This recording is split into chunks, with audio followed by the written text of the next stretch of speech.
Для понимания той ситуации, в которой был создан самолет Ла-5, следует обратить внимание на середину 30-х годов. К этому времени все возможности что-то сделать в авиации из обычной древесины были уже исчерпаны, а прочно вошедшего в авиастроение дюралюминия в СССР вечно не хватало. Сталин и руководство страны уже чувствовали надвигающуюся на Европу угрозу. Стране нужны были самолеты, и много, а все запасы алюминия шли на бомбардировщики серии ТБ. И тут я бы отметил факт создания такого материала, как дельта-древесина, советским инженером Леонтием Рыжковым, когда он работал на Кунцевском заводе воздушных винтов.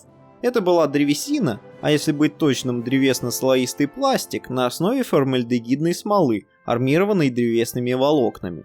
Удивительно, но такой материал был совершенно не горючим, а также имел при плотности и массе, сравнимой с деревом, гораздо большую прочность. Может, она и не превосходила по прочности специальным образом термообработанный авиационный дюралюминий, однако была дешева и вполне подходила для создания боевых самолетов того периода. На этот материал стоило обратить внимание. И это сделал коллектив УКБ-301 под руководством триумвирата из главных конструкторов Горбунова, Лавочкина и Гудкова, создавший самолет ЛАГ-3, где аббревиатура названия была составлена по первым буквам фамилий изобретателей. Забавно, конечно, что фамилия Лавочкина стоит в начале данной аббревиатуры, так как главным в этом проекте был Горбунов. Тут появляется вопрос, просто ли для благозвучия его вынесли на первое место или нет, но не суть важно. Главное, что самолет прошел все испытания и успел к началу войны, несмотря на проблемы с мотором Климова М105 с жидкостным охлаждением и, соответственно, тяговооруженностью, а также с общими погрешностями в конструкции планера. Как всегда, все советские КБ при выпуске документации начальство гнало вперед нещадно. И общей перетяжеленности, ведь дельта-древесину ранее толком и не использовали, и конструкторы закладывали большие коэффициенты надежности. Но главная головная боль, как всегда, была в двигателе. Его мощности просто не хватало тяжелой машине.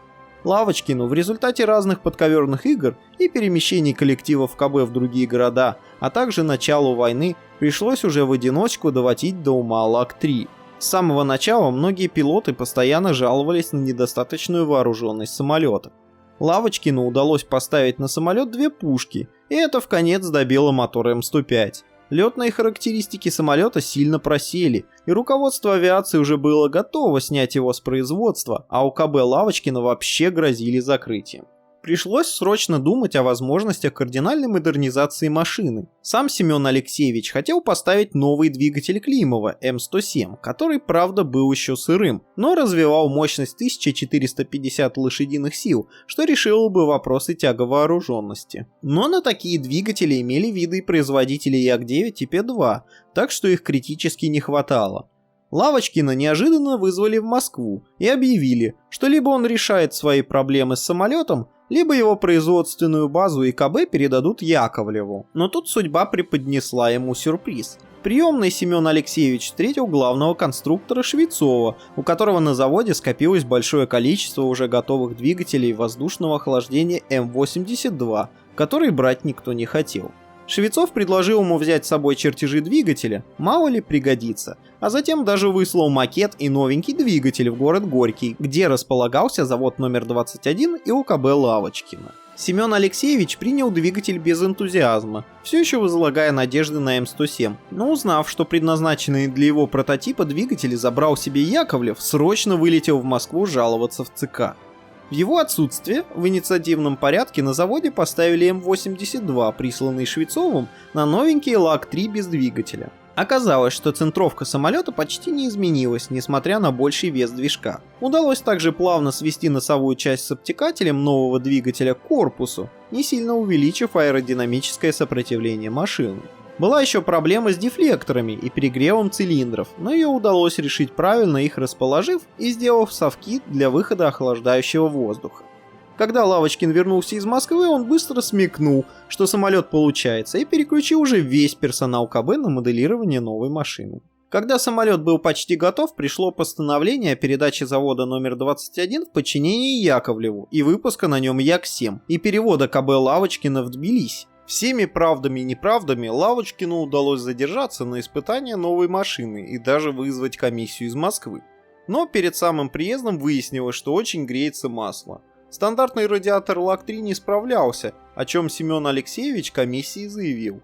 Но тут ему опять крупно повезло, причем дважды. Во-первых, ему дали 10 дней на устранение замечаний, и он смог добиться, чтобы комиссия на этот срок в Москву не улетала и не распространяла там ненужные слухи. Во-вторых, в цеху одним из рабочих был найден запечатанный новенький радиатор от Як-7, и хотя Лавочкин брать его запретил, коллектив не послушался своего начальника и установил его на ЛАК-3, и масло греться перестало. 21 марта 1942 года летчик-испытатель Мищенко впервые поднял машину в воздух. Пошел стандартный набор испытаний. Лавочкин, правда, весьма противился испытаниям на штопор необкатанной машины. Но летчик-испытатель сам пошел на такой риск, и они прошли весьма успешно. Комиссия сразу после этого улетела в Москву, а Лавочкин отправился туда поездом. Семен Алексеевич 20 мая 1942 года был радушно принят в Москве Сталиным, вернувшим своим постановлением ОКБ на завод номер 21 и запустившим машину в серийное производство. Началась производственная рутина. Стоит также упомянуть о еще одной попытке создания ЛАК-3 с двигателем М-82, предпринятой раньше Лавочкина аж на полгода. Бывший соратник Семена Алексеевича Гудков установил на ЛАК-3 двигатель М-82 по принципу установки на Су-2, создав самолет ГУ-82. Однако, по какой-то причине, дальше испытаний дело не пошло, и вся слава создания новой машины отошла Лавочкину. Есть сведения, что Лавочкин просто не допустил Гудкова к созданию своей машины, просто не выдав пропуск на завод. У ГУ-82 без производственной базы не было реальных шансов на жизнь, тем более потом Ла-5 показал более высокие характеристики. Но при этом стоит отметить, что Гудков создавал свою машину в гораздо более суровых условиях начала войны и без особой помощи начальства. Но вернемся все же к Ла-5, или как его первоначально обозначали, ЛАГ-5. Первые машины, пошедшие в серию в июле 1942-го, не достигли заявленной скорости. Из Москвы тут же была отправлена комиссия для разбирательств на месте. После тщательного анализа она вынесла вердикт – плохая герметизация капота. Срочно были начаты работы по устранению замечаний, и они дали результат – самолет был доведен. Еще одним косяком из-за сумбурной разработки самолета стало, по образному выражению военного летчика, а впоследствии известного писателя Анатолия Маркуши, африканская жара в кабине.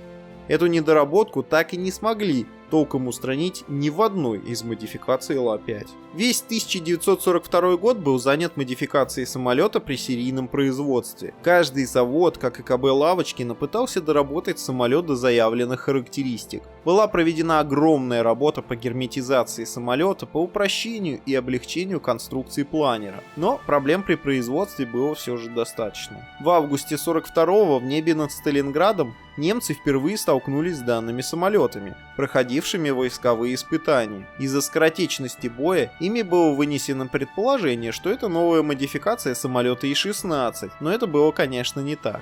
В сентябре 1942-го самолету окончательно присвоили обозначение Ла-5. Дебют машины состоялся осенью 1942 года в самом начале битвы на Волге. По этому поводу летчики 5-го ГИАП в письме самолетостроителям завода номер 21 сообщали: «Наш гвардейский истребительный авиаполк дерется с фашистскими стервятниками на самолетах типа Ла-5, выпущенных вашим заводом. Летчики-гвардейцы довольны вашими самолетами и горячо благодарят за самоотверженный труд. В воздушных боях с фашистскими самолетами Ла-5 показал себя исключительно с хорошей стороны. Машина проста в пилотировании, устойчива и вынослива. Пресловутые мессершмитты всех модификаций в открытый бой с нами не вступают. Можем доложить вам, что на ваших самолетах гвардейцы-летчики нашего полка только за месяц сбили 47 фашистских самолетов, не потеряв своего ни одного».